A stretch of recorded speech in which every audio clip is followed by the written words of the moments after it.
السلام علیکم ورحمۃ اللہ وبرکاتہ۔ ان الحمد للہ نحمده ونستعینه ونستغفره ونؤمن به ونتوکل علیہ ونعوذ باللہ من شرور انفسنا ومن سیئات اعمالنا من يهده الله فلا مضل له ومن يضلل فلا هادي له واشهد ان لا اله الا الله واشهد ان محمدا عبده ورسوله اما بعد فاعوذ باللہ السمیع العلیم من الشیطان الرجیم ان الدین عند اللہ الاسلام۔ عزیزان محترم، بڑی ہی خوشی اور مسرت کا موقع ہے کہ آج کی یہ 27ویں شب ہے، اللہ رب العزت اسے لیلۃ القدر بنائے اور ہم سب کو اس کی عبادتیں کرنے کی توفیق عطا فرمائے، اور باقی جو راتیں رہ گئی ہیں اس میں بھی اللہ رب العزت ہم کو اور آپ کو توفیق عطا فرمائے۔ قیام اللیل ہوا، نبی کریم صلی اللہ علیہ وسلم کی سنت مبارکہ پر عمل ہوا، اور یقیناً نبی کریم صلی اللہ علیہ وسلم کی سنت پر عمل کرنا یہ کامیابی کی شاہراہ ہے، کامیابی کا راستہ ہے۔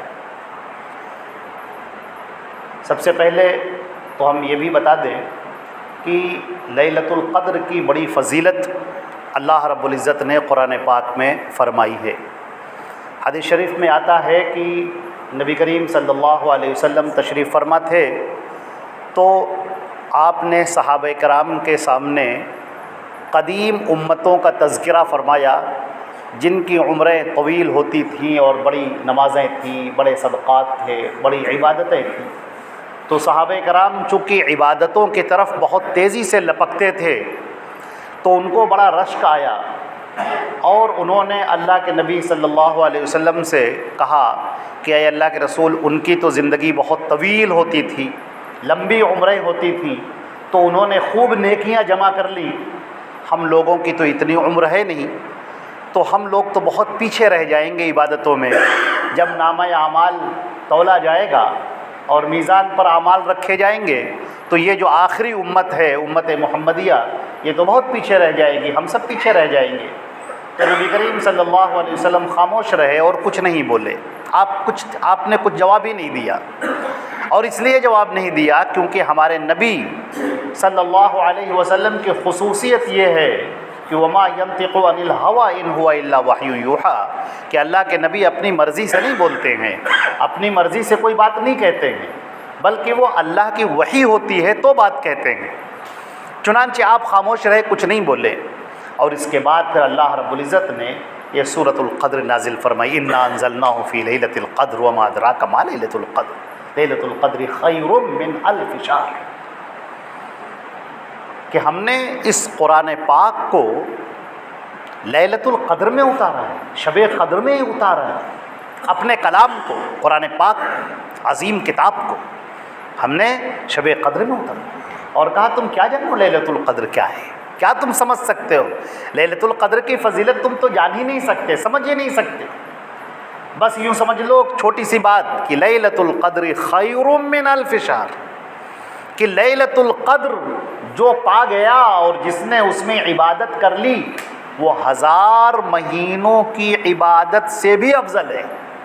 دیکھیے اس کے مساوی نہیں قرار دیا، برابر نہیں کہا ہے کہ 1000 مہینوں کے برابر ہے، نہیں، برابر نہیں کہا، 1000 مہینوں سے بھی افضل ہے، اس سے بھی زیادہ ہے۔ اب اس سے بھی کتنی زیادہ ہے نہیں جان سکتے۔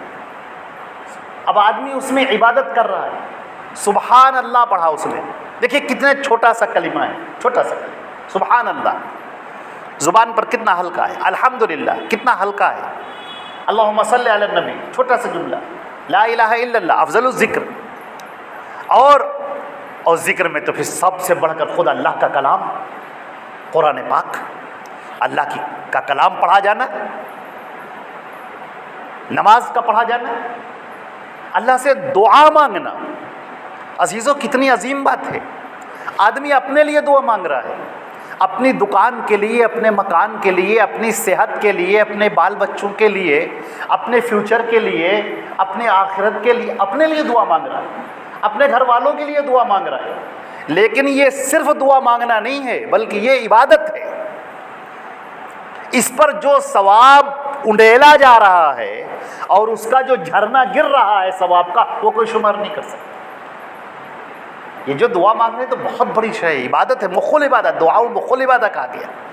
اب لیلۃ القدر میں جو ایک گھڑی بھی پا گیا، ایک ساعت بھی جو پا گیا، وہ کتنی بڑی اس نے نیکیاں حاصل کر لی، یہ ہمارے کمپیوٹر فیل ہو جائیں گے، اس کو شمار نہیں کر سکتے، کیلکولیٹ نہیں کر سکتے، فیل ہو جائیں گے۔ اتنا ثواب اس کا کوئی شمار ہی نہیں کر سکتا۔ خیر من الف شہر کہہ دیا نا، جب خیر من الف شہر کہہ دیا تو پھر کوئی شمار ہی نہیں کر سکتا، وہ اللہ ہی دینے والا ہے اس کا۔ اور یہ وقت بھی شروع ہو جاتا ہے کب سے؟ مغرب کے بعد سے۔ مغرب کے بعد سے تاریخ بدل جاتی ہے ہمارے یہاں۔ اب آپ نے مغرب کی جو نماز پڑھی ہے لیلۃ القدر میں شامل ہے، اس کے بعد جو آپ نے سنت پڑھی ہے لیلۃ القدر میں شامل ہے، اس کے بعد جو بھی ذکر و اذکار آپ نے کیا، یہ قیام اللیل آپ نے کیا، یہ سب لیلۃ القدر میں شامل ہے، اور یہ شامل ہوتی ہوئی چلی گئی۔ اب اس کے بعد جس کو اللہ جتنی توفیق عطا فرما دے، ہیا حتی مطلع الفجر، فجر کے طلوع ہونے تک جو اس کا آخری سیکنڈ ہوتا ہے وہ تک اس میں شمار ہے۔ یہ ہے اللہ کی دین، اللہ کی عطا۔ لیکن غافل رہنے والے تو اس سے بھی غافل رہ جائیں گے۔ اور پھر فرمایا التمسوها فی العشر الاواخر، یہ جو رمضان المبارک ہے اس کے جو آخری 10 دن ہیں اس کی طاق راتوں میں تلاش کرو۔ 21 ہے، 23 ہے، 25 ہے، 27 ہے اور 29 ہے، یہ جو طاق راتیں ہیں فرمایا ان طاق راتوں میں تلاش کرو۔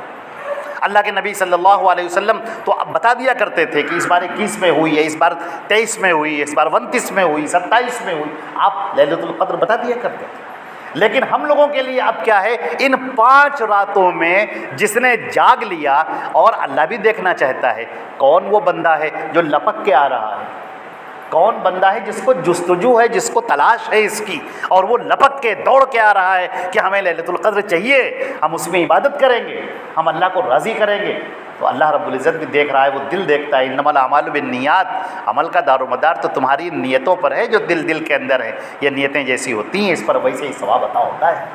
تو عزیزان محترم، یہ کتنی بڑی خوش نصیبی کی بات ہے کہ ہم اور آپ سب اکٹھا ہیں یہاں پر۔ رمضان المبارک کے یہ ایام چل رہے ہیں، مبارک دن چل رہے ہیں، اور پھر 27ویں شب ہے اس کی، اور کلام پاک پڑھا گیا۔ کتنی عظیم بات ہے عزیزو، دن ایسے ہی گزرتے جائیں گے، یہ دن گزرتے جا رہے ہیں، ایسے ہی گزرتے چلے جائیں گے۔ قرآن پاک نے ذکر کیا ہے الہاکم التکاثر حتی زرتم المقابر، دیکھو تم کو غفلت میں ڈال رکھا ہے اس دولت کے پیچھے بھاگنے نے۔ دولت کو جمع کرنا، دولت کے پیچھے بھاگنا، اس دنیا کو حاصل کرنے کی جو خواہش ہے اس نے تم کو غفلت میں ڈال رکھا ہے۔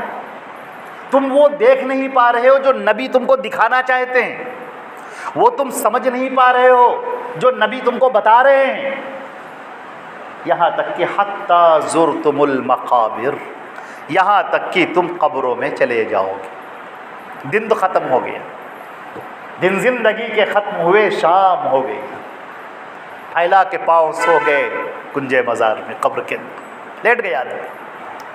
اب اس کا وقت ختم ہو گیا، دنیا تو ویسے ہی چل رہی ہے ابھی بھی، ہم قبر کے اندر لیٹے ہیں اور قبر کے اوپر لوگ ویسے ہی چل رہے ہیں، ویسے ہی کاروبار چل رہے ہیں، ویسے رشتے ناتے ہیں، دوڑ دھوپ ہے۔ ہماری زندگی کا ورق پلٹ گیا۔ رمضان آئے گا، پھر آئے گا اور آئے گا، ہم ہوں گے کہ نہیں؟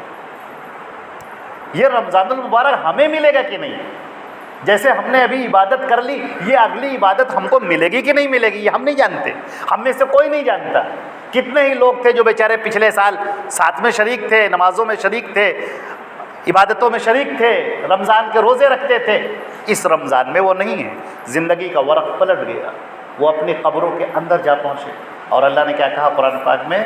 کہا کلا سیعلمون، نہیں جان لوگے تم، اب پتہ چلے گا۔ اب جب تم قبر کے اندر رکھ دیے گئے، اب تمہارے سامنے سے وہ پردے ہٹ گئے جو ابھی تک تمہاری آنکھوں میں سے اوجھل تھے، وہ نورانی مخلوق فرشتے اب تمہیں دکھائی دینے لگے، ابھی تک نہیں دکھائی پڑتے تھے۔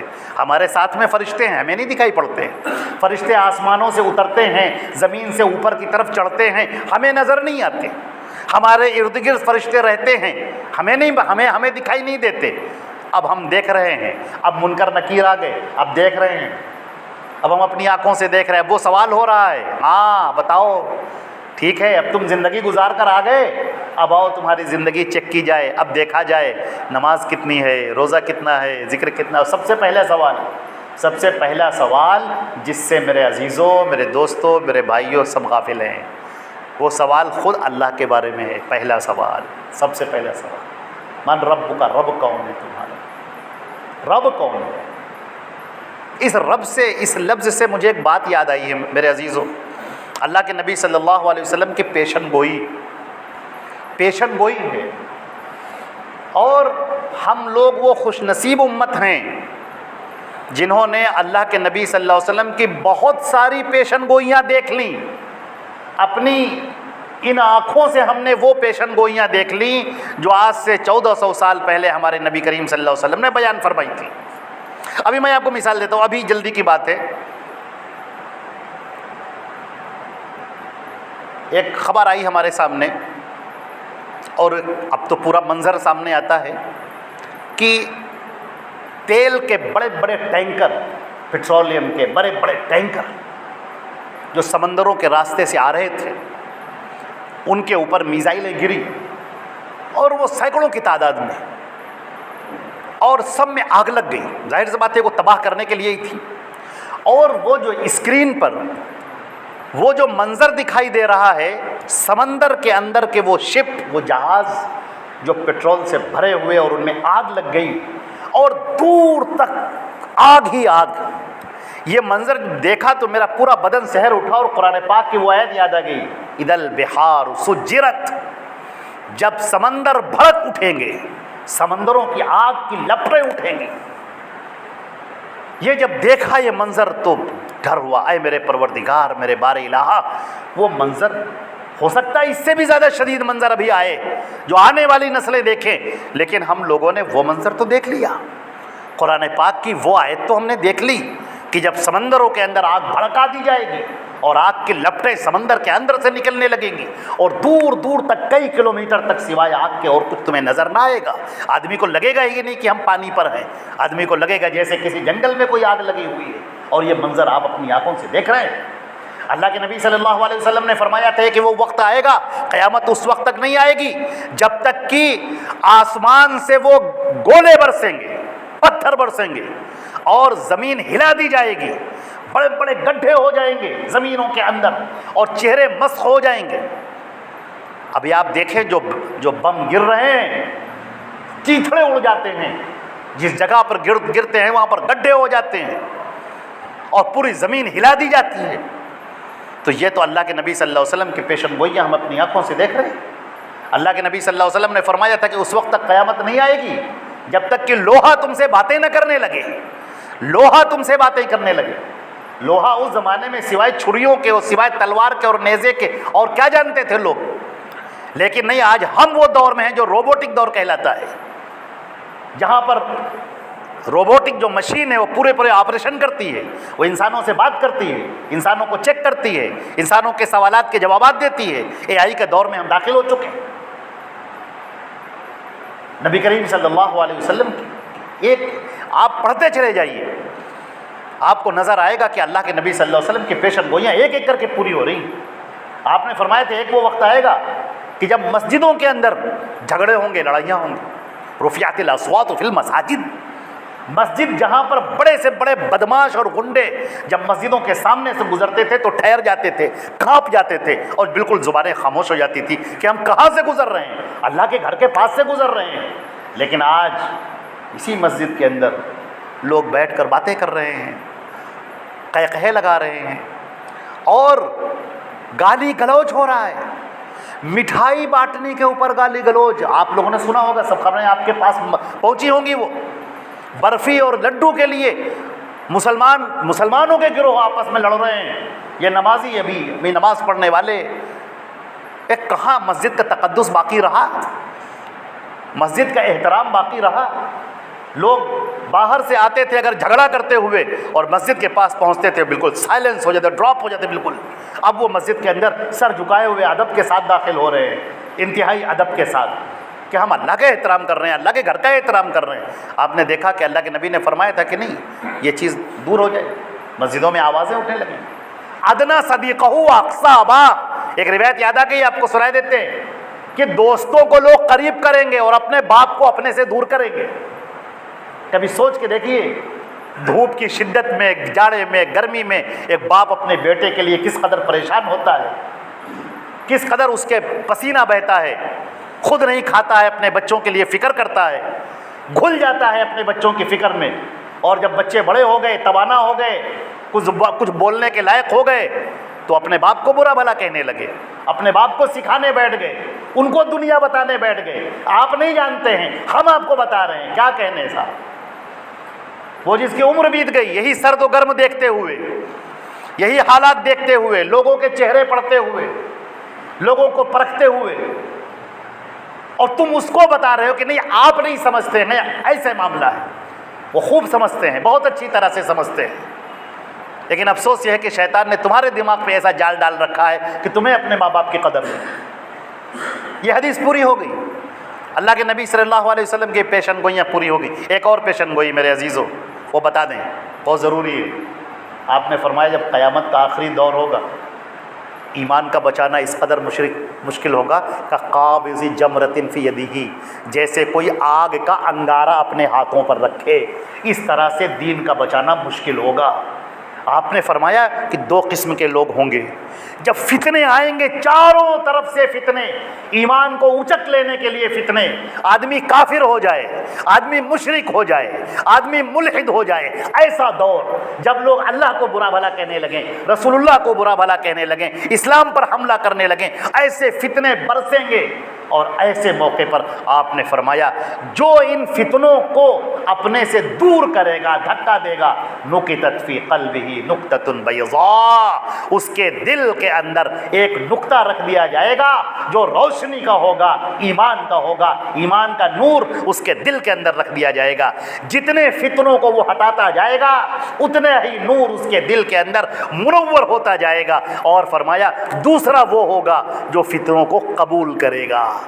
جو فتنہ آیا قبول کر لیا، گناہ آیا کرنے لگا، ساتھیوں نے بہکایا چلو چلو یہ کام کر کے آتے ہیں، یہ جوا کھیل کے آتے ہیں، چلو شراب پی کے آتے ہیں، نعوذ باللہ، جو بھی غلط کام کی طرف اپنایا اس نے قبول کر لیا. فرمایا نکتت فی قلبہ نکتۃ سوداء، اس کے دل کے اندر ایک کالا کالا نقطہ رکھ دیا جائے گا. اور یہاں تک کہ ایسا بھی وقت آئے گا جب اس کا پورا دل سیاہ ہو چکا ہوگا. کلا بل ران علی قلوبہم، اسی کو کہتے ہیں کہ دل کے اوپر مہر کا لگا دیا جانا، دل کا بالکل زنگالود ہو جانا. یہ دور ایسا ہے جس دور میں ہم اور آپ داخل ہو چکے ہیں. آپ نے فرمایا ایک وہ وقت آئے گا کہ دجال آئے گا، سب سے بڑا فتنہ، سب سے بڑا فتنہ دجال. اس سے بڑا فتنہ کوئی نہیں آیا، اور اس کے بعد پھر سب ختم. اب دنیا پھر اس کے بعد زیادہ دنوں تک باقی نہیں رہے گی. یہ دجال کا فتنہ سمجھ لیجئے میرے عزیزو. دجال کہتے ہیں فراڈ کرنے کو، دھوکہ دینے کو. جیسے آپ نے بازاروں میں دیکھا ہو، جیسے کسی کی برفی یا حلوہ سڑ جائے، خراب ہو جائے، تو آدمی اس حلوے کو پھینک دیتا ہے اٹھا کے. برفی اگر سڑ جائے تو آدمی کیا کرے گا؟ اٹھا کر پھینک دے گا. لیکن کوئی یہ کرے کہ اس کے اوپر چاندی کا ورق لگا دے، اب چم چم چم چم رکھی ہوئی ہے، اب آدمی دور سے دیکھ رہا ہے، وہ سمجھ رہا ہے کہ بہت اچھی برفی ہوگی، لیکن جب وہ اسے لے لیتا ہے اور منہ میں رکھتا ہے تو کڑوی کڑوی معلوم دیتی ہے. تو وہ دھوکہ کھا گیا اس چاندی کے ورق سے جو چم چم چم چم چمک رہا تھا. دجل اسی سے بنا ہے، دھوکہ دینے کو، فراڈ کرنے کو. جو دجال آئے گا وہ دھوکہ دے گا اور فراڈ کرے گا. اب آپ سمجھ لیجئے کہ ایمان کا بچانا کتنا مشکل ہوگا، جیسے ہاتھ میں انگارہ رکھنا. اور ایک طرف دجال ہے جو دھوکہ دے رہا ہے، جو ایمان کو کفر اور کفر کو ایمان بتا رہا ہے. جو چیز عین کفر ہے اس کو لوگ ایمان بتا رہے ہیں، اور جو ایمان ہے اس کو لوگ کفر بتا رہے ہیں. یہ بالکل الٹا ہو جائے گا. تو اپنے ایمان کو سلامت رکھنے کے لیے کیا کریں گے آپ؟ ایک ہی طریقہ ہے. کیا طریقہ ہے؟ اللہ کے پیارے نبی صلی اللہ علیہ وسلم سے جڑ جانا، کیونکہ وہی تو صراط مستقیم ہے. انک لتہدی الی صراط مستقیم. اے نبی صراط مستقیم کی آپ ہی ہدایت کرنے والے ہیں، آپ ہی ہیں صراط مستقیم. تو اگر اپنے آپ کو دجال کے ان فتنوں سے بچانا ہے تو اللہ کے نبی صلی اللہ علیہ وسلم کی پیروی کرنے والے بن جاؤ. اور کیسی پیروی؟ ایسی پیروی جیسے صحابہ نے کی. قرآن پاک کو سمجھیے حدیثوں کی روشنی میں، اور میرے عزیزوں، میرے بچوں، حدیثوں کو سمجھیے صحابہ کرام کی روشنی میں۔ یہ حدیثیں لینے والے کون؟ صحابہ کرام۔ صحابہ کرام کے تعامل کی روشنی میں، ان کی سمجھ کی روشنی میں، فہم سلف کی روشنی میں اس کو سمجھیے۔ دین اسلام کو اللہ کے نزدیک دین کیا ہے؟ اسلام ہے۔ لہٰذا آج اگر کوئی تمہیں دھوکہ دے، آج اگر کوئی تمہیں بتائے کہ یہ کام کرو بڑا ثواب ہے، یہ کام کرو اس میں بڑا ثواب ہے، یہ وظیفہ پڑھ لو اس میں بڑا ثواب ہے، نماز کے بعد سر پہ ہاتھ رکھ لو، اتنی دعائیں مانگ لو، یہ پڑھ لو اس میں بڑا ثواب ہے، آپ چھوڑ دو۔ آپ کہو کہ بتاؤ مجھے اللہ کے رسول کی حدیث بتاؤ۔ اللہ کے رسول کی حدیث جو سامنے آ گئی، اب ہمیں بتاؤ صحابہ نے کیسے عمل کیا، وہ ہمیں سمجھاؤ، سارا مسئلہ ختم ہو جائے گا۔ نہ کوئی اختلاف باقی نہیں رہے گا، نہ کوئی دجال باقی رہے گا، فراڈیا کوئی باقی نہیں رہے گا۔ دجال کے ہرکارے سب آ گئے ہیں، مارکیٹ میں گھوم رہے ہیں، یہ دجال کے بھیجے ہوئے سب سپاہی ہیں جو کام کر رہے ہیں مسلمانوں کو اپنی طرف کھینچ لینے کا، کفر میں کھینچ لینے کا، الحاد کی طرف کھینچ لینے کا۔ صحابہ کرام کی جماعت مقدس جماعت ہے۔ ایسے لوگ پیدا ہو گئے جو ان صحابہ کرام کو گالیاں دینے والے ہیں، جو حضرت ابوبکر کو، حضرت عمر کو، حضرت عثمان کو، حضرت ام المومنین سیدہ عائشہ رضی اللہ تعالی عنہا کو، اور تمام امہات المومنین کو، اور بڑے بڑے کبار صحابہ کرام کو، ابو عبیدہ بن الجراح اور خالد بن الولید جیسے صحابہ کو لوگ گالیاں دینے والے، برا بھلا کہنے والے، ان کو ایمان سے خارج بتانے والے، ایسے لوگ پیدا ہوئے۔ صحابہ کرام نے اپنے دور میں ایسے لوگوں سے جنگ کی تھی، اس کے بعد محدثین ہر دور میں ایسے لوگوں سے آگاہ کرتے رہے، لیکن آج ہمارا زمانہ جو آ گیا ہے، یہاں پر جو دجل کا زمانہ ہے، فراڈ کا زمانہ ہے، ایسے لوگوں سے لوگ دوستیاں رکھنے لگے، ایسے لوگوں کو اپنا بنانے لگے، ایسے لوگوں کے ساتھ اٹھنا بیٹھنا بھی ہونے لگا، ایسے لوگوں کے لیے نماز جنازہ بھی ہونے لگی، ایسے لوگوں کے ایمان کی گواہی بھی دی جانے لگی۔ صاحب کیا کہنے، یہ بڑے صاحب ایمان ہیں۔ اللہ اکبر، آپ کہاں ہیں؟ یہ کون سے دور میں آپ جی رہے ہیں معلوم آپ کو؟ یہ دور وہ ہے جو آپ کے ذہن کے اوپر ایسے پردے ڈال دے تاکہ آپ ایمان سے دور ہو جائیں اور کفر کے اندر آ جائیں۔ اس سے بچیے اور اسے سنبھلیے۔ اللہ رب العزت کی کتاب قرآن پاک کو پکڑیے، پڑھیے اس کو، اور قرآن پاک کو سمجھنے کے لیے اللہ کے پیارے رسول کی حدیثوں کو، اور اللہ کے پیارے رسول کی حدیثوں کو صحابہ کرام کے اقوال عمل کی روشنی میں سمجھیے۔ میرے عزیزوں، بہت مختصر سی بات میں نے کی ہے، یہ چھوٹی سی بات، اللہ رب العزت کرے ہمارے آپ کی سب کی سمجھ میں آ جائے، اور ہم سب لوگ اپنے ایمان کی حفاظت کرنے والے، ایمان کو بچانے والے بن جائیں، اور کھلی آنکھوں سے دیکھیے کیا کیا دنیا میں ہو رہا ہے، اور اسلام کو پکڑے رہیے، دین کو پکڑے رہیے، محمد رسول اللہ صلی اللہ علیہ وسلم کی پیروی کیجیے، ان کی اتباع کیجیے، ان کے پیچھے پیچھے چلیے، اسی میں سلامتی ہے۔ اللہ رب العزت اپنا فضل فرمائے ہم پر، آپ پر، اور کل مومنین پر۔ اے اللہ، تو اپنے فضل و کرم سے ہم سب کی خطاؤں کو معاف فرما، ہم سب پر اپنا کرم فرما، اپنا رحم فرما، ہم سب کو ایمان والی خوشحال زندگی عطا فرما دے، ہر قسم کے فتنوں سے ہماری حفاظت فرما۔ اے اللہ، جب تک زندہ رہیں اسلام پر زندہ رہیں، اور جب ہماری موت آئے تو ایمان پر موت آئے۔ اللہم ربنا تقبل منا انک انت السمیع العلیم وتب علینا انک انت التواب الرحیم، وصلی اللہ علی محمد وآلہ وصحبہ اجمعین برحمتک یا ارحم الراحمین۔ والسلام علیکم ورحمۃ اللہ وبرکاتہ۔